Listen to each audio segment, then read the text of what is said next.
اس ملک پر 77 سال حکومت کس نے کی ہے؟ بتائیے 77 سال میں کبھی بھی کسی مولوی نے حکومت کی ہے؟ کبھی مولوی وزیر اعظم بنا ہے؟ کبھی مولوی چیف آف آرمی اسٹاف بنا ہے؟ کبھی مولوی صدر پاکستان بنا ہے؟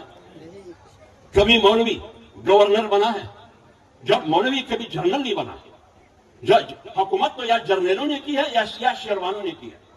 جب کبھی مولوی نہ جنرل بن سکا ملک میں، جب کبھی بھی مولوی صدر مملکت نہ بن سکا 77 سال میں، آپ نے بننے نہیں دیا، 77 سال میں مولوی وزیر اعظم نہ بن سکا، پھر بتائیے چیف جسٹس نہ بن سکا، پھر بتاؤ 77 سال اس ملک پر حکومت کس نے کی؟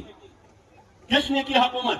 لیاقت علی خان اور خواجہ اعظم محمد علی جناح سے شروع کرے، ایک لمبی فہرست ہے، آئیے شہباز شریف، آج کی شہباز شریف تک اور آج کی آصف زرداری تک، اس پوری فہرست میں کوئی پگڑی اور داڑھی والا ہے؟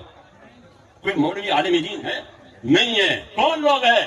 سارے وہ لوگ جو برطانیہ کے پڑے ہوئے ہیں، سارے وہ لوگ ہیں جو لندن کے پڑے ہوئے ہیں، سارے وہ لوگ ہیں جو فرانس اور اٹلی کے پڑے ہوئے ہیں، سارے وہ لوگ ہیں جو امریکہ کے پڑے ہوئے ہیں، سارے وہ لوگ ہیں جو ایچسن لاہور کے پڑے ہوئے ہیں، سارے وہ لوگ ہیں جو لارنس مری کے پڑے ہوئے ہیں، سارے وہ لوگ ہیں جو جامعہ یونیورسٹی کراچی کے پڑے ہوئے ہیں۔ بتاؤ جب ان فارغ التحصیل نمونوں نے، اس فارغ التحصیل نمونوں نے 77 سال اس ملک پر حکومت کی ہے، آج اس ملک کا خزانہ خالی، کیوں خالی؟ اس کا ذمہ دار کون ہے؟ آج آپ کی حکمرانی کی وجہ سے پاکستان کی معیشت تباہ ہے، پاکستان کی مالی حیثیت تباہ ہو چکی ہے۔